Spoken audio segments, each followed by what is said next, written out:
Thank you, President Carter. We will have questions from the audience. I would ask you to identify yourselves. There's 4 microphones. Identify yourselves. Ask, please, brief questions so that a lot of people can have a chance. Don't make long statements. Just ask brief questions, and President Carter will answer them as they emerge. Let's start right here in front. You might help me understand the question. A lot of accent. Okay. President Carter, my name is Karam Karam.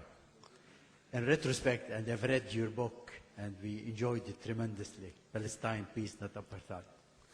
In retrospect, if you go back to 1977 and Camp David, do you think that it was conducted prematurely, and that if other Arab countries were involved in that Camp David Accord, that the peace could have been achieved in a better way and be more lasting? And the second part of the question is, you referred to the UN resolutions, and there is a resolution 149 that states the rights of Palestinians to return. Do you think that this is a thorny issue still, and that the Geneva meeting that was conducted a few years ago did not give it enough importance? Thank you very much. Thank you. Well, I don't think that the Camp David Accords that we negotiated was proved to be successful in the end, because unfortunately it was divided into 2 parts, ultimately. At first it was just dealing with Palestinian rights. And I didn't have a chance to stay in office long enough to use my influence to, I would start to say force, to encourage the Israelis to comply with their withdrawal. When I left office after just 1 4-year term, President Reagan didn't show much interest in the Middle East, and the settlement building began to increase on the Palestinian land, and obviously the Palestinians were never given any full autonomy, which was a requirement under Camp David. I tried very hard to get other Arab leaders to participate. At that time, King Hussein was under great pressure from other Arabs not to participate. And President Assad was not friendly with President Sadat, as you may know. Privately, a number of the Arab leaders came to me and said, we can't support you publicly, but go ahead with the effort.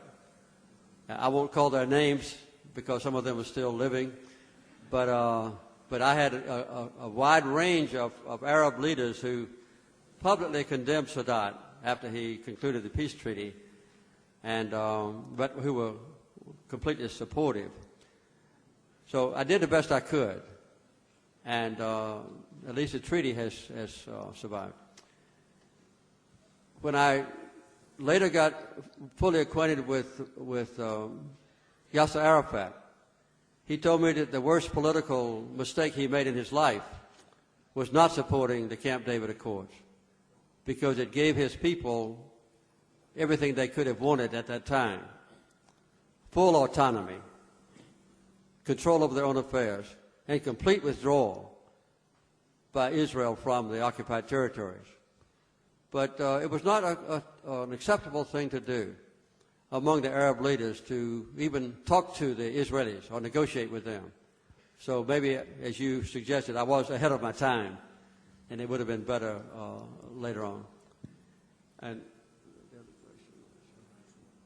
yeah, 194 was a resolution, as you know, passed in the General Assembly, not in the UN Security Council. But I consider 194 to still be binding, and that is assumed to be still applicable to the area. There's one departure of the Geneva Accords from what is normally assumed to be 194, and that is that the Geneva Accords recommends that Palestinians return to the West Bank and Gaza freely. and that Palestinians return to Israel only if individual family applications are approved, which leaves it in Israel's hands.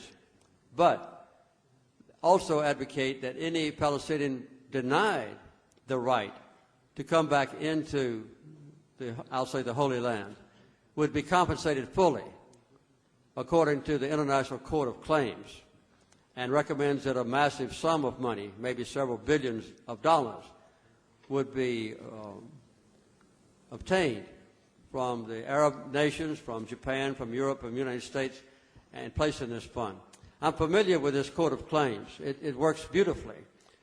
To go back into other matters of my administration, when my hostages were taken by Iran, I confiscated $12 billion of Iranian money that they had deposited in the part of the world that I could influence, including $2 billion in gold bullion in the Bank of England.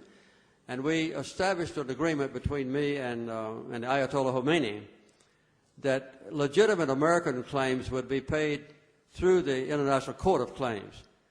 And within 7 years, every claim that had been filed against Iran was paid. So I think that would be one way to resolve that question, which is not complete, of Arabs, Palestinians not being given full rights to move back into Israel, but some of them might be accepted to go back into Israel, and others would be fully compensated. Sir Carter, my name is Farouk Jabbar. I'd like to ask your opinion about the Quartet and what happened, because the Quartet was a good group of countries working to advance in the negotiations with the Palestinians.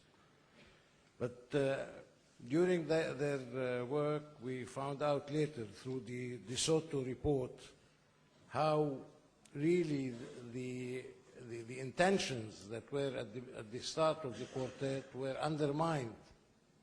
And it was a very tough report, and you know this. I know, I'm familiar with it. And do you think that anything can be still salvaged from that effort of the Quartet? Well, thank you. Yes. As you all may know, the Quartet spelled out in the so-called roadmap a step-by-step orderly procedure that was supposed to lead in a timely fashion to a final agreement, a final end of the road that would have required Israel to comply completely with the terms of the United Nations resolutions. Unfortunately, the Quartet other members have deferred to the United States. The European Union, in my opinion, has abandoned its responsibilities, as has the United Nations and Russia. And they have said, we'll let the United States represent the Quartet. And in the last few years, since 2003, the United States has not been forceful in implementing the terms of the Quartet provision. And that can change. The Quartet will meet again on December the 15th, just 2 or 3 days from now. And they'll be meeting regularly in the future after Barack Obama is president. And I think that if the United States ever would say, and I hope they will, let's implement the Quartet's decision, and the United States would take the leadership, in my opinion, the United Nations and the European Union and Russia would join in with great enthusiasm to force Israel under international law to comply. But I think I've answered your question quite accurately. At this moment, the United States position in dealing with Israel has been, by default, the representation of the Quartet, which I think was a serious mistake. All the members should have been very forceful in saying, let's impose what we decided. Over there. Excellency, President. My name is Joe Karam. I'm a lawyer. It's another Karam. Your Excellency, were you expecting negative consequences on the Lebanese scene after Camp David as administration? And my other question, do you think the Israeli society is ready to commit to real peace? Thank you.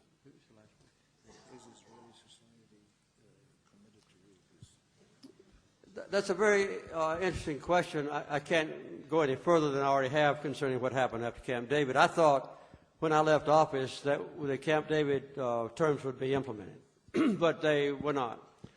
And I've not had any authority since then. But yes, there have been repetitive public opinion polls run in Israel that showed that roughly 60% of the Israeli public is in favor of exchanging so-called land for peace, that is, withdrawing from the occupied territories in exchange for the kind of peace that has been offered to Israel by, say, the Arab countries. And that's been a fairly consistent public opinion polling result. There have been some aberrations up and down, depending on the level of violence during, say, the Second Intifada. But that's pretty much the same. I saw a poll just recently that said that 56% of the Israelis would accept something of this kind. And so I don't think there's any doubt that if we ever see an Israeli leader able to negotiate with Abu Mazen or whoever represents the Palestinians, and they reach that conclusion with the assurance that Israel's public can be protected, the answer is, to your question, is yes, the Israeli public would support it. I didn't go into detail because I wanted to save time, but one of the worst things that's happened in the last number of years has been an aberration or distortion of a decision that Yitzhak Rabin made. He decided that in order to protect the Israeli public, that a wall should be built along the so-called Green Line or the pre-1967 border, which was approved by the International Court of Justice. And then he was assassinated, as you know, and Sharon became prime minister. And he began to move the wall eastward, deep into the West Bank, sometimes 20 kilometers. This wall goes into the West Bank to encompass strategic parts of the occupied territories and to surround illegal Israeli settlements that are already there. And this is a project that has still continuing.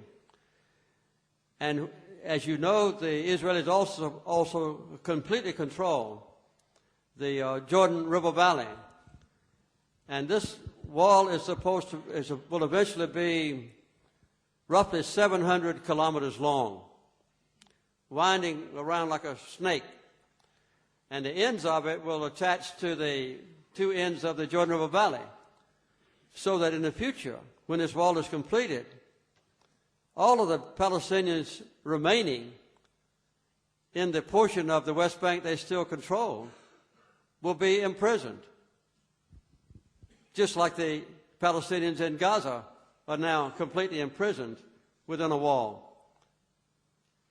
To me, this entire process is an international crime, and it should be condemned and corrected by the international community. But that's what...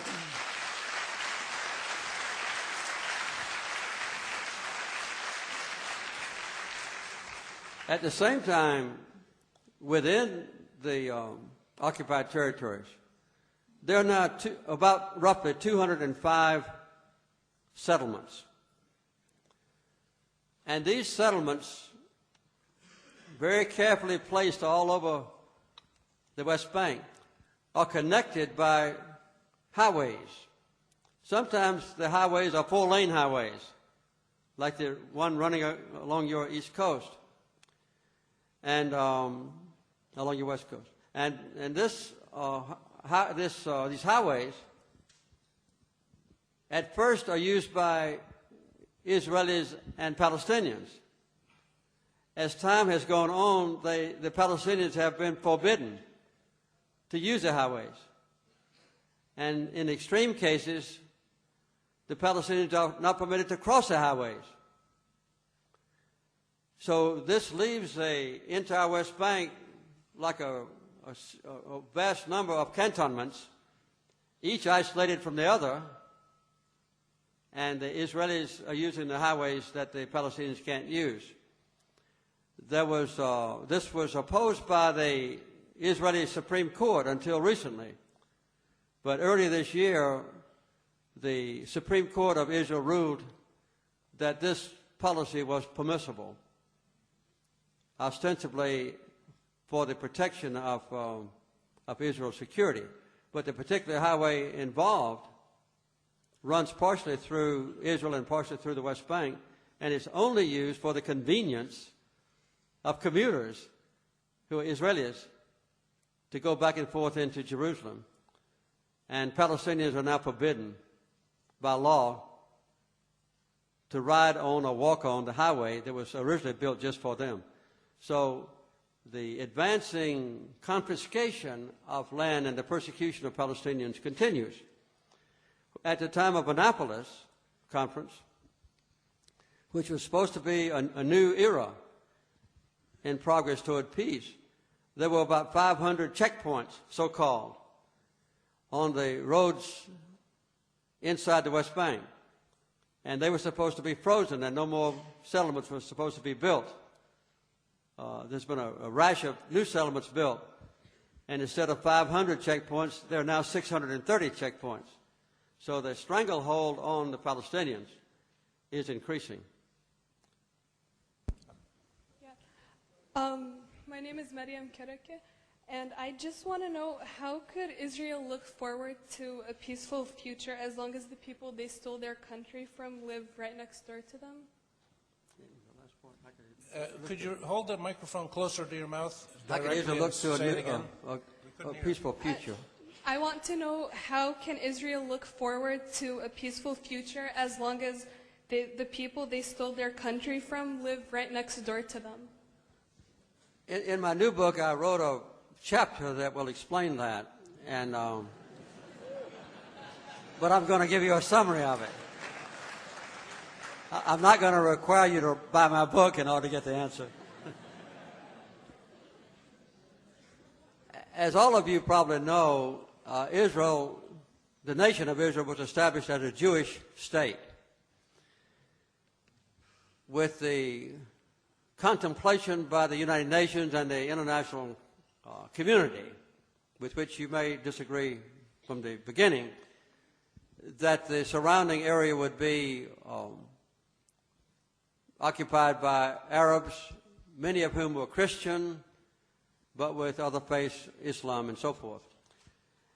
And the Israelis decided early, including former Prime Minister Barak and present Prime Minister Ehud Olmert, that there were two choices to be made. One was to have a small nation that was Israel, where Jews living there and moving there from Europe and other places, particularly the Soviet Union or Russia, would constantly comprise a majority of Jews. That was the dream, and that's still the hope. The other option, though, that has been condemned by every responsible Israeli leader is a one-state solution, with just one nation between the Jordan River and the Mediterranean Sea, ostensibly to be controlled still by Jews. But the demographic trends are that within a few years, no one knows exactly how many years, less than 20, the majority of the total population in that area will be non-Jews, Arabs and others. And so if they are given equal voting rights, then the government decisions would be made by those who are not Jewish. So the one-state solution, in my opinion, is what's being evolved now, because the Israelis are not willing to give up the occupied territories. And there are just a few 100,000 difference now. As far as voting age is concerned, though, the Arab population is much younger than the Jewish population. And so it would take a few more years to have an Arab majority. So that would mean that you would have a single state, and if it remained Jewish, then the Arab population would not be given equal votes, although they would be citizens of the one state. So it's an extremely complicated situation. I think that with the establishment of the nation of Israel in 1948-49, the vision there was for there to be a single Jewish state, living in harmony with the Arabs and others around them. And the constant expansion of Israeli control has been what has created the present crisis. But I'm not trying to convince you that it was wise to establish Israel in the first place. It was done, and that's beside the point. And we can't undo that, and I don't think anyone in my country at least would want to do that. Neither would I, by the way. But we would like to see Israel living side by side with a free and independent and contiguous and prosperous Palestinian state, where Palestinians who are now incarcerated in refugee camps, including your country, could move back home or either be compensated fully for the property that was taken from them. My name is Natalie Annam, editor-chief of the AUB student newspaper Outlook. I was wondering if you thought that Arab countries are undermining efforts for peace by prematurely opening economic and diplomatic channels with Israel. Could you repeat it again? It wasn't clear. If Arabs are undermining peace by Do you think Arab countries are undermining peace by prematurely opening economic and diplomatic channels with Israel? No, I don't think so. I really feel that the offer that has been made by the Arab countries, first in 2002, and then repeated since then to Israel, to have full diplomatic relations with Israel and full trade and commerce with Israel is a contribution to peace. I don't think that creates an obstacle to peace. And I might add, it's quite interesting that shortly after that first offer was made in 2002, at a gathering of all the Islamic countries, I think there are 52 of them,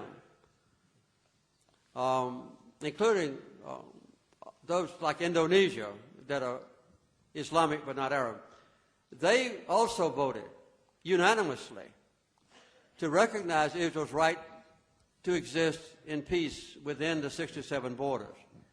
It's interesting to note that the one who made the motion for that was the president of Iran, Khatami, at that time. So you have not only the 22 Arab countries, but about 30 other Islamic countries, all of whom have said to Israel,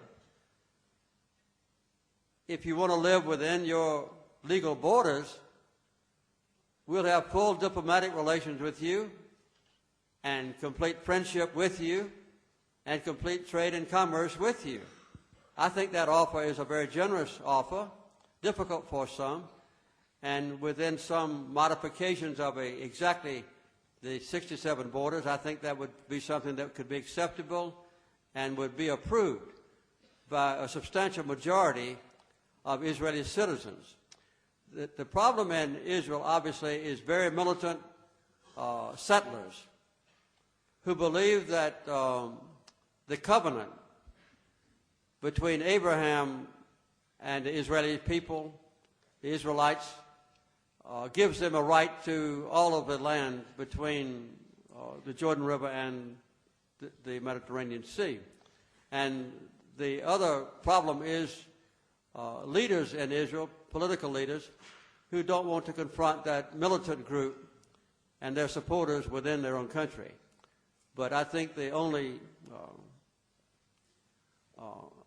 way to get around that is to have extremely strong positive influence from the United States, because Israel is heavily dependent on friendship with the President of the United States and our government in order for its military defense and for its economic well-being as well. So the United States can bring possibly to the Israelis and to their neighbors a solution to the problem that would be beneficial to Israelis and their neighbors. Can I ask Lady with the mic, go ahead. Okay. President Carter, my name is Dana Balut. This is the second time I actually hear you speak, and each time is enlightening. And so thank you for being here. I have two questions. My first question is why you think Hezbollah refused to meet with you, even though you do negotiate with Hamas, which could be considered their ally, and you're not exactly an ally of Israel after your book. And my second question is, how much hope do you have in President-elect Barack Obama, with, especially when he gave that speech to AIPAC, the Israeli lobby, saying that Jerusalem and all of Jerusalem would be the capital of Israel, which is obviously something that the Palestinians would not agree to. And he elected Rahm Emanuel as chief of staff, who is very right-wing Zionist and whose father has claimed that Arabs mop the floors of the White House.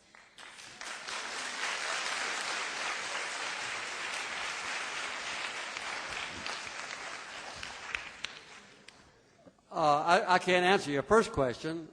We came here with the hope that we could meet with all of the political parties and factions in Lebanon, just to offer our services to monitor the election that's going to be held in May or June.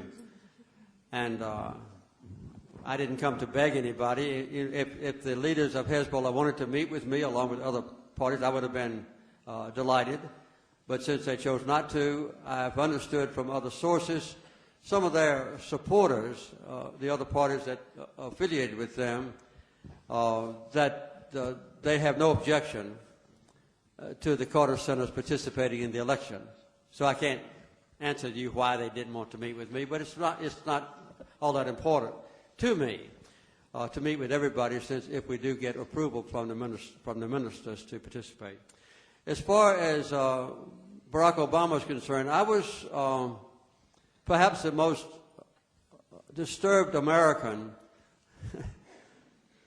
out of 350 million when he made his speech to AIPAC. I was really taken aback by it, because he went further than other political leaders in our country had done. I called him on the phone immediately after that and told him that I was distressed. And within just a few hours, he made a statement to CNN television and said that he explained what he meant. And he explained it by saying what he meant was that there shouldn't be barbed wire on the streets of East Jerusalem and so forth. So I think he clarified what he meant. As far as Rahm Emanuel is concerned, yes, he is closely affiliated with Israel. I understand his father served in the Israeli army, and he'll be chief of staff. But I think that another hopeful sign is that General Jim Jones will be his national security advisor. And that will be a very close and intimate relationship that will involve all aspects of foreign policy. Mrs. Clinton, who will be Secretary of State, has also been quite close to AIPAC's position in the past. She represents the state of New York, where AIPAC is more powerful and influential than any other state. But I think that that Jim Jones is thoroughly familiar with the situation in Palestine. As you may know, he was the one who orchestrated the new and very successful effort to take Palestinians to Jordan and to give them superb training in a police to act as police. And they have now been stationed in 2 communities in the West Bank and are performing beautifully. and taking over responsibilities for security from the Israeli army to the Palestinians. And Abu Mazen has been pleased with them, and so have the Israelis been pleased with them. So I think that you don't have any way to know what effect the subordinates of a president might have done in the past as a guide to what the president himself will do in the future.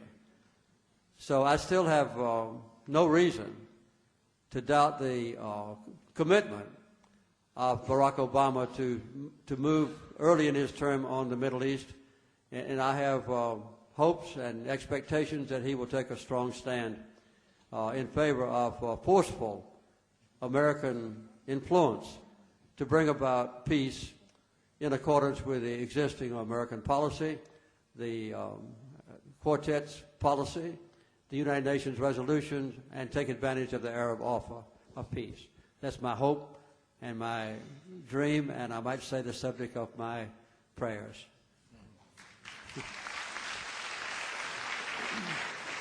Mr. President, it's Christine Habib from UTV. My first question is, what future do you see for the negotiations going on between Syria and Israel, and what effect would it have on Lebanon?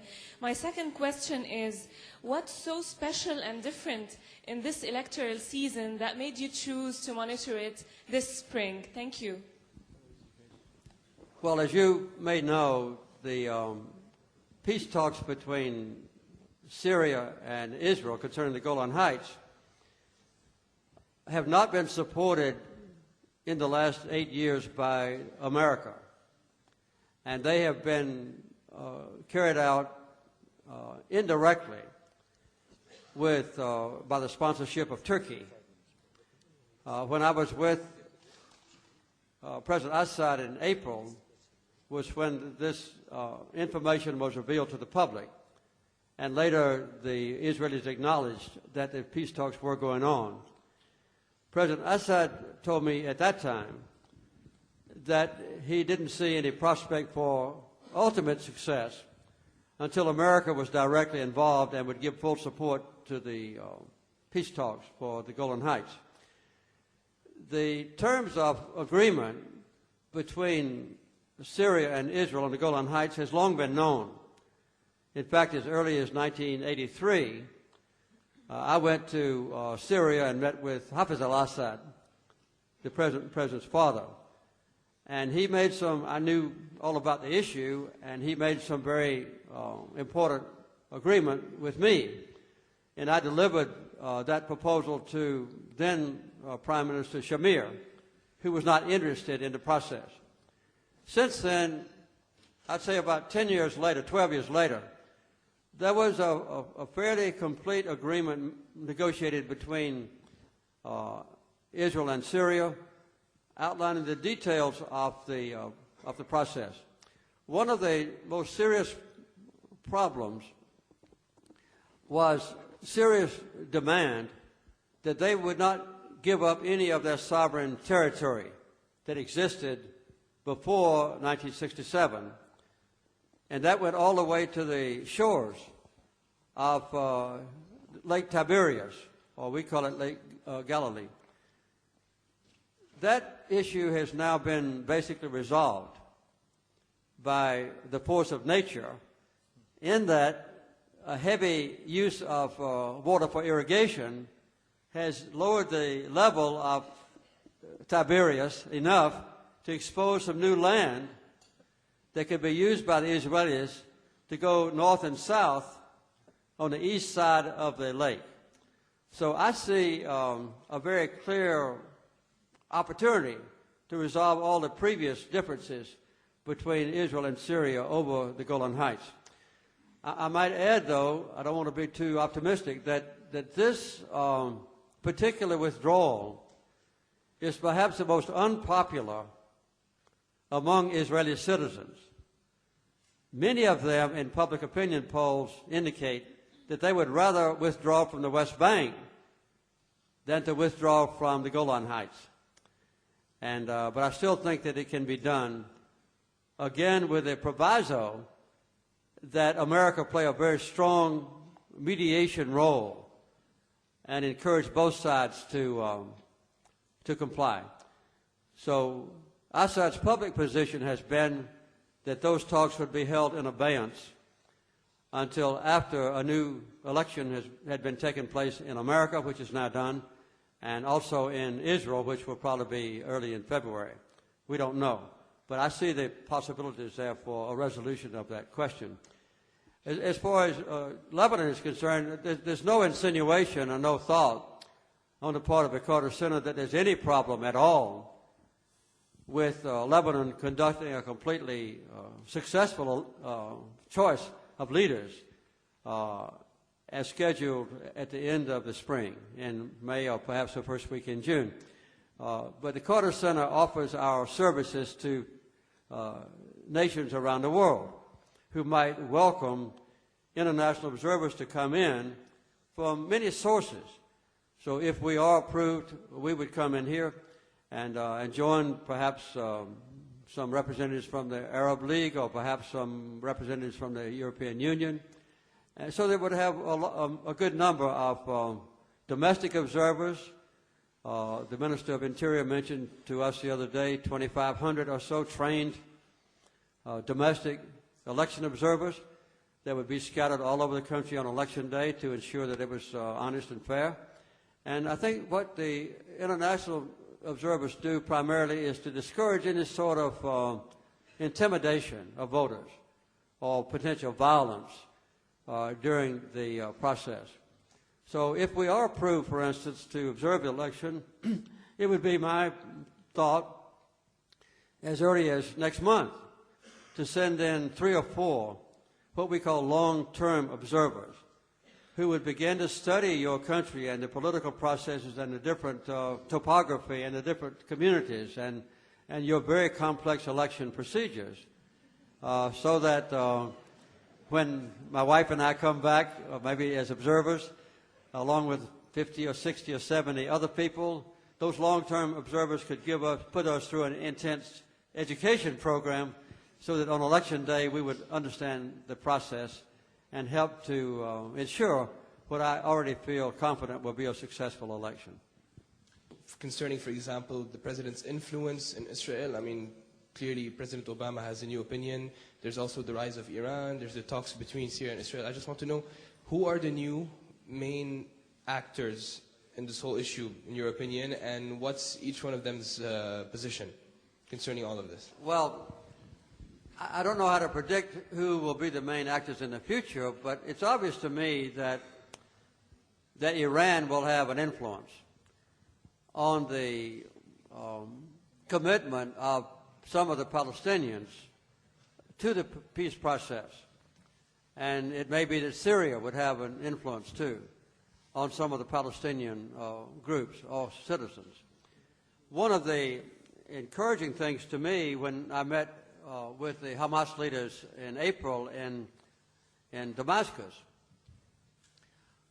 was that they stated that any agreement, peace agreement, negotiated between Abu Mazen and the Israelis would be accepted by them if that agreement was later submitted to the Palestinian population in a referendum and the Palestinian people approved of it, even if the Hamas leaders did not like parts of the agreement. That was very encouraging to me. And I came back to Jerusalem a day later, 2 days later, and I announced this to the public, and at the same time, the leader of Hamas in Damascus made a public statement to that effect. So that was a new development that was very encouraging. The alternative to that, instead of having a referendum, would be for there to be a democratic election in Palestine once again, as it was in January of 2006, when Hamas candidates could participate. And so the unity government that would include several factions of Palestinians, if they approved the peace agreement, that would be acceptable to Hamas. The public opinion polls in the Palestinian area including Gaza, have shown an overwhelming desire to have the two-state solution implemented, with the Palestinians having an independent and contiguous, manageable nation alongside Israel and living in peace with Israel. The other new players, obviously, would be the new American administration. I think that's the most important, as I've said several times this evening. And we don't know what's going to happen yet concerning the presidency of the Palestinian Authority, the leader of the Palestinian Authority, or the PLO. As you may know, Abu Mazen's term expires in January. And we don't yet know whether he will remain on as president or if another one would have to be elected. So that would be an uncertainty. But let me close my evening comments by saying I don't consider myself an oracle or authority on the subject. It's a very complex authority, and I'm sure many of you know more about the subject than do I, certainly for certain portions of it. But I think the main message that I bring is that peace is necessary, not only for Israel and the Palestinians, but for the entire Middle East, for the entire region, indeed the entire world. I think that the primary cause of a demonstrated terrorism that we've seen in many places on earth in several recent years, that if the Palestinian issue was resolved peacefully and with justice and human rights, I think a great deal of animosity against my country and Western nations would be alleviated. So I look on the possibility and the need for peace to be important not just for Lebanon and Syria and Israel and the Palestinians, but for the entire world. And my hope is that if the United States should default on our position of leadership, that others would fill that vacuum and use the full influence of the world to bring about peace. But I still believe that it's very hopeful that our new president will take that leadership role and not disappoint any of us.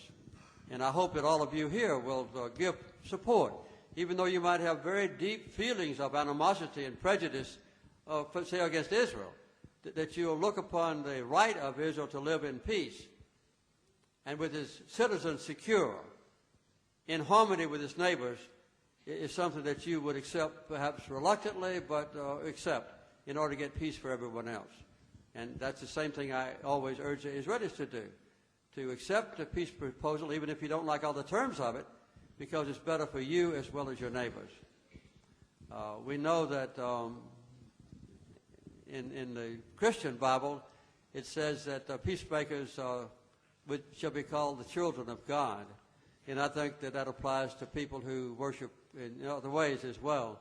I think people of all faiths, or even no faith, would be called the children of God who promote peace. And I hope that will be one of the results of my offering this evening. All of us will join together with a degree of love and care and compassion and forgiveness, looking to the future for a time of peace in God's holy land, which you occupy along with others. Thank you very much.